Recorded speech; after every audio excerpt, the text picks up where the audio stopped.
All right. Welcome to our deep dive today. Yeah, looking forward to this one. It's a big one, right? Mm-hmm.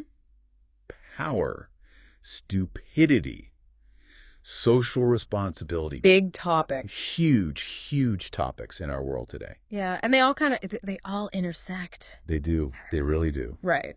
And, there's this quote that we have from Dietrich Bonhoeffer, right? I love Bonhoeffer, yeah. Yeah, he said, stupidity combined with power is very dangerous. It's true, though, isn't it? Like when you see it. It's scary. And what's crazy is that, our sources for this deep dive suggest that it's happening online a lot. Well, yeah, think about it. Some pretty concerning ways, too. Internet, social media, it's all about power, isn't it? It is. Who has the most followers, who gets the most likes, Right, and who's controlling the narrative. Exactly. And that's where the stupidity comes in, right? Well, that's what I find so interesting. Yeah, tell me. This whole idea that social media might actually be making us, less able to think for ourselves. Right. Less able to think for ourselves. Yeah. Okay, so you're saying, we're just blindly following. Kinda, yeah. Like one source even used this term, stupidity as a social phenomenon. Whoa, hold on. Stupidity is a social phenomenon. I know, right? That's pretty intense. It's a strong statement. Yeah. So what exactly does that mean? So basically, as humans, we all want to belong, right? Right. We want to fit in. Totally. So when we see like a certain opinion or a narrative blowing up online, there's this pressure to conform, even if you're not really sure. Yeah, even if you have doubts. Exactly. So you're saying we're silencing our own inner voice, the one that's saying, hold on, does this even make sense? Yeah, it's like we're afraid to be the only one. To stand out. Yeah. To disagree. It's easier to just go with the flow. Especially online. So then what happens, give me an example of what this looks like. Well, there was this study, right? Researchers found that people who are exposed to misinformation on social media. Misinformation? Yeah, like fake news, basically. Okay, gotcha. Their critical thinking skills went down. They went down. Yeah. Because of fake news. Yeah, it's wild, right? Yeah. The more they saw this false stuff, the less able they were to analyze information. Whoa.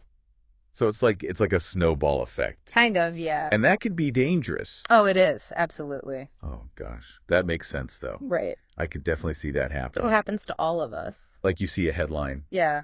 It makes you so angry or, scared. Oh, yeah, for sure. And you just share it without really thinking it through. Oh, yeah. Totally been there. And then later you're like, wait a minute, why did I share that? Ugh. Yeah. Maybe I shouldn't have jumped to conclusions. It happens all the time. So how do we fight this? According to the sources. Yeah. So there's this idea of what's it called? Critical autonomy. Critical autonomy, right? Yeah, it's basically like having the guts. The guts to do what? To question everything, to, dig deeper, to look for different perspectives. Even when it's uncomfortable. Especially when it's uncomfortable. Yeah, no, that's hard. It is, but it's so important. So we're not just following the herd. Exactly. You got to think for yourself. And one of the sources actually said that social media can be good for this. Oh, yeah, for sure. Really? Yeah. It can help you connect with people who, challenge your views. Oh, okay. So it can broaden your perspective. Exactly. And help you see things in a new way. I thought of it that way. Yeah, it's not all bad. Right. But there are definitely downsides. Right. That's what we were talking about earlier. Yeah, and we can't forget that. Like Bonhoeffer said, stupidity combined with power is very dangerous. Right. And online, the stakes are even higher. Oh, yeah, absolutely. Because when we just follow the crowd online, we're basically giving power to, whoever's leading that crowd. And that could be anyone, right? Exactly. It could be someone spreading misinformation or promoting really harmful ideas. And it can spread so quickly. Like wildfire. Yeah. So it's like we're handing them a megaphone. Yeah, and we don't even realize it.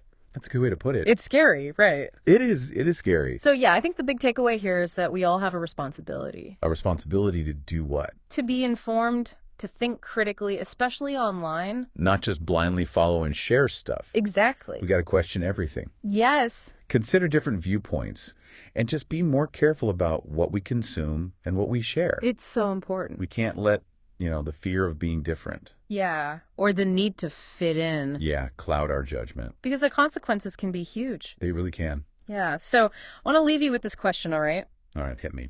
How do you cultivate that courage to think for yourself, even when it's tough? That's a good question. Right. What steps can you take like starting today. To be more discerning. Exactly. How can you make sure that the power you have online, even in your little corner of the internet, is used for good? For good. Yeah, it's something to think about. For sure. That's something to think about. Yeah. All right. Well, thank you for joining our deep dive today. It's been a pleasure. It has been great. Thanks for having me. Yeah, and we'll see you next time. See you later.